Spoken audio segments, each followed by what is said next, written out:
Hey everyone, and welcome to This Explainer. Today, we're unpacking the invisible engines that literally drive our modern society, and that's the foundational forces of markets and governments.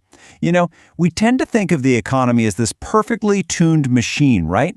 But what happens when these incredibly powerful systems just break down? Let's dive right into how we navigate a world of basically imperfect alternatives. So what happens when the free market breaks? To really understand this friction, I want you to imagine a pristine, shared public lake. Think of it as a completely unrestricted, open market of fishermen.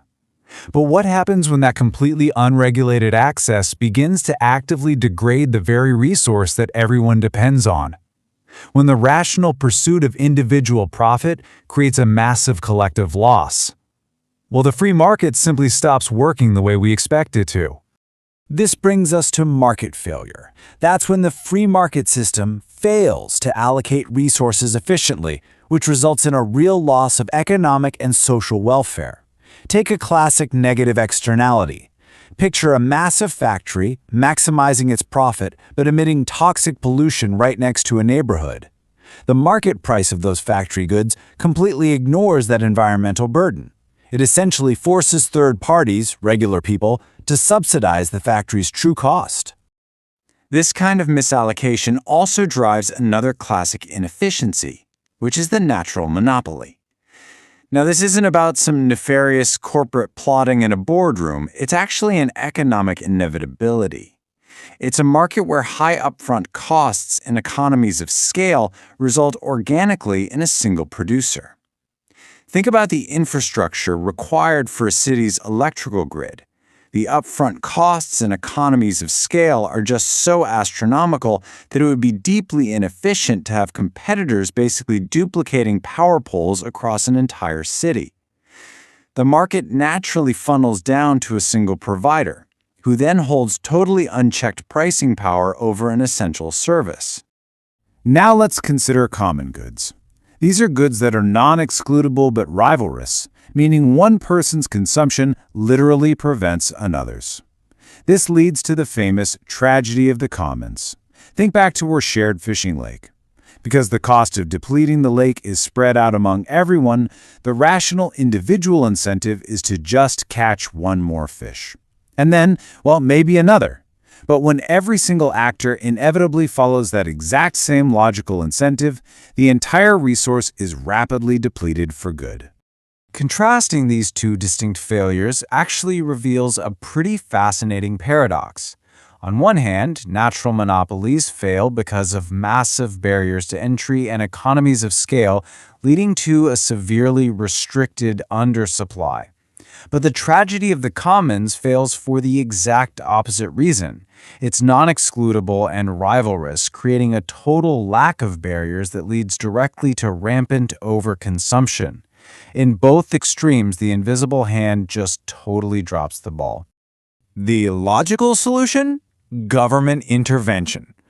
So when the market proves incapable of self-regulating, society cues the traditional hero of the economic narrative. Yep, the government swoops in to correct the inefficiencies and, presumably, save the market from itself. How do they do it? Well, policymakers typically deploy a few specific steps for this rescue. Step 1. They might strictly limit resource usage, like issuing strict fishing quotas. Step 2. They might heavily regulate prices and service, requiring utility monopolies to justify every single rate hike. Or step 3, they might just bypass the private sector entirely and assume full public ownership of the asset to make sure it serves the community. I mean, it all sounds great on paper, right? But here's the twist. What happens when the savior breaks down?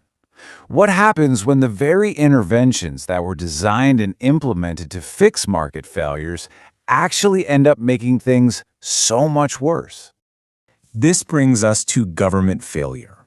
By definition, this is a government action in the economy that yields a worse allocation of resources than an available alternative. To be totally clear, we're not pointing fingers at bad politicians here. We are impartially looking at systemic inefficiency. It's a scenario where the administrative costs or the unintended consequences of a policy completely outweigh its benefits. Because just like the market, the state has its own systemic vulnerabilities. The causes of government failure largely split into information problems and incentive problems. We're talking imperfect information, political interference, political self-interest, policy myopia, regulatory capture, and insanely high administrative costs. Regulators simply cannot know enough to perfectly manage a complex industry, and officials sometimes prioritize their own careers over actual economic efficiency. One of the most fascinating incentive problems is regulatory capture. This is the co-opting of regulatory agencies by members of the regulated industry itself. It's the classic revolving door. Regulators and executives go to the same conferences, they form relationships, and pretty soon, the regulators become weekend golf buddies with the industry leaders.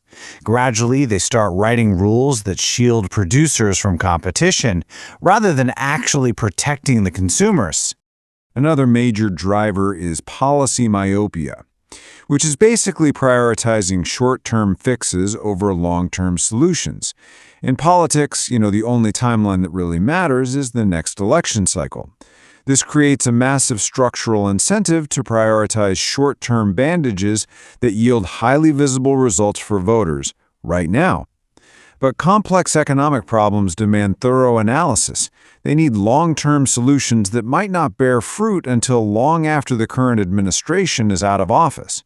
So the short-term bandage is chosen and the long-term illness is completely ignored.